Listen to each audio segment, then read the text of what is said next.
Hello YouTube, this is Kiaz Maina. Welcome to my YouTube channel. This is a health and lifestyle channel where we talk about different health conditions and lifestyle modifications to accommodate the same. Karibuni. Today we are doing a continuation of family planning methods. This is part 4. We've done 3 in the past, and we've talked about the IUD, which is commonly known as the coil. It gets into your uterus.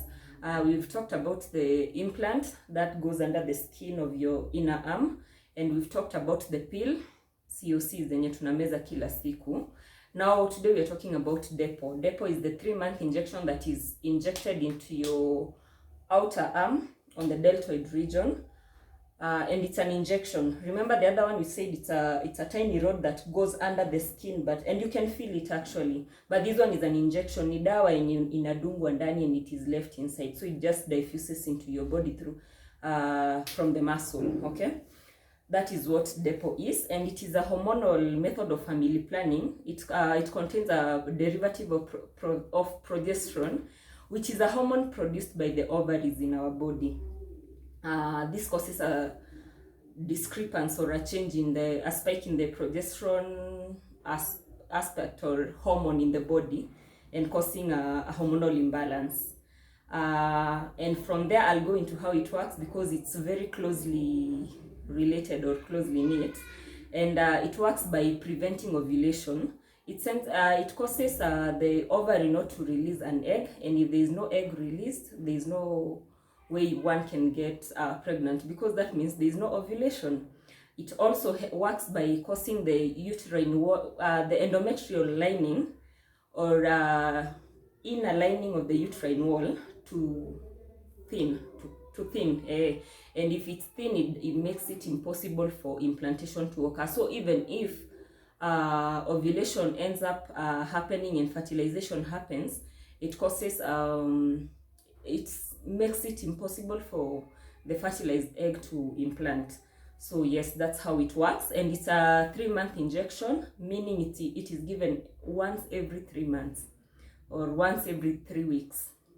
Sorry, 13 weeks, 3 months or about 13 weeks, about 3 months na 13 weeks ni same, ni ile tu, yeah, we need to be a bit clear. Your doctor will hesabu for you, akwambie utakuja a certain date. You're usually given a date, okay? Yes, and from how it works, we go to the advantages, and we will start by saying that it is convenient in the sense that it is given only once in 3 months, sorry. And this means that you cannot forget to take it. Hauna hiyo stress ya, like, remember the pill, we said that you have to remember taking it, so somehow you need to to put an alarm on your phone. But with this one, ukishadungwa saizi utaangalia tu date yako ya kurudi, ukirudi then you're good. So it is convenient in that way. Also, it doesn't interfere with sex. You just have sex anywho. And also, what else? The other advantage it has is that it is effective. Failure rates zake ni kidogo sana, very minimal. This is because it causes a hormonal imbalance. You've seen how I've explained how it works up there. So it makes sure that fertilization is not going to occur, or even if it occurs, it makes sure that implantation cannot happen. So that's another one of its advantages. Another advantage it has is that it reduces the risk of endometrial cancer. And also it may ease. It doesn't always ease, because it might cause you to have heavy and painful periods, but it may ease because of the hormonal aspect of the same. So on the advantages, we are done at that, and I will go into the disadvantages. The disadvantages, number 1, and I think I've talked about this from the type 1 part 1, sorry. And I'm going to say it here again. It doesn't protect you from HIV/AIDS, and it doesn't protect you from sexually transmitted infection. So you need to maintain one partner. That's in case you're using this, because if you might be exposing yourself to HIV/AIDS as much as you're protected from pregnancy. That is our number 1 disadvantage we have. The second disadvantage is that its fertility level doesn't return promptly. it has delayed return to fertility levels. Therefore, if kama ulikuwa unapanga kujifungua in the next few months, 6 months or so, this is not very advised for you because it might cause you delayed fertility return. Number 3 disadvantage is that it is irreversible. This means that once the injection is gotten into your muscle, there is no way we are going back from that. From there tunaenda kakitanda tukiendeleanga, so utangoja mpaka the 3 months ziishe. In case you're experiencing any side effects, you will have to vumilia mpaka the 3 months ziishe, mpaka your hormone iwe off kwa system yako.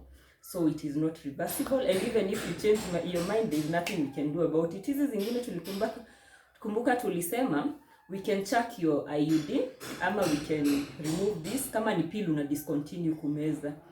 But hii ni lazima ungoje effects za dawa ziishe kwa system yako, unfortunately.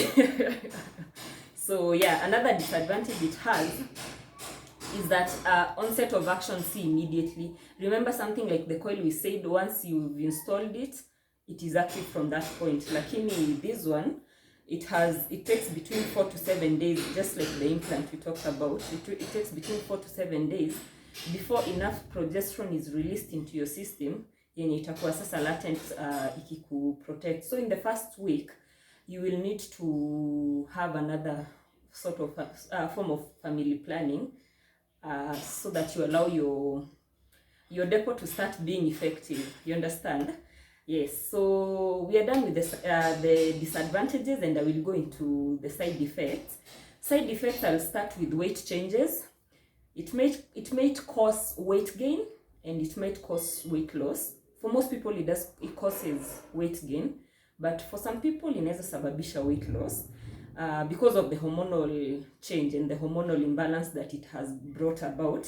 It might cause hypertension, especially this most of the time goes hand in hand with the weight changes, mostly the weight gain. It might cause that. It may cause one to have heavy and painful periods. Yeah, that might happen. And prolonged use of the same, kutumia kwa muda mrefu sana, kama unadunga every 3 months for say longer than 5 years, it causes a reduce in bone density. And your doctor might have asked you might have presented to your doctor with maybe lower back pain or joint pains, and anakuuliza unatumia family planning gani, because this is one of the things that zinaweza kuwa zinachangia. It's not the only thing, but it is one of the things that zinaweza changia low bone density kwa a person who has used it for a very long time, up to 5 years even. All right, side effects, I think we are done at that. And while we are still okay, that one nitasema kwa caution. Niko nataka kusema once you've had this installed, you need to get your BP checks and your weight checked so that you will know when unavuka boda wakati unapita kwenye ufai kuko ukipita. All right, after the side effects, we get into the contraindications. And the first contraindication, if you have an active or history of cancer of the breast, avoid completely. And if you have plans to conceive in the next few months, again, you cannot use this method of family planning because we've said it has delayed return of fertility. So if you decide to inject it today and you want a kid in the next 5 months, itakudisrupt. Tumia kenye tunaweza rudisha fertility as fast as possible. Yes, contraindications ni hizo mbili peke yake. And from there we will go to caution. Caution ni hiyo yenye nimesema, you need to do regular BP checks and regular checks on your weight while you're on this, and watch out for severe headaches. High blood pressure most of the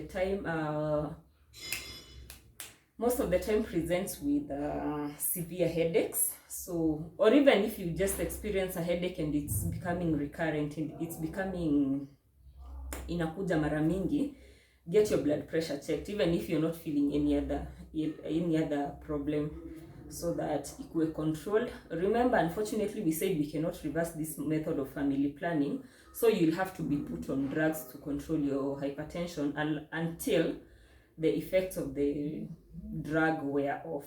All right. Yes, we are done at that. Thank you so much for watching. Thank you for your support. Thanks for the subscriptions.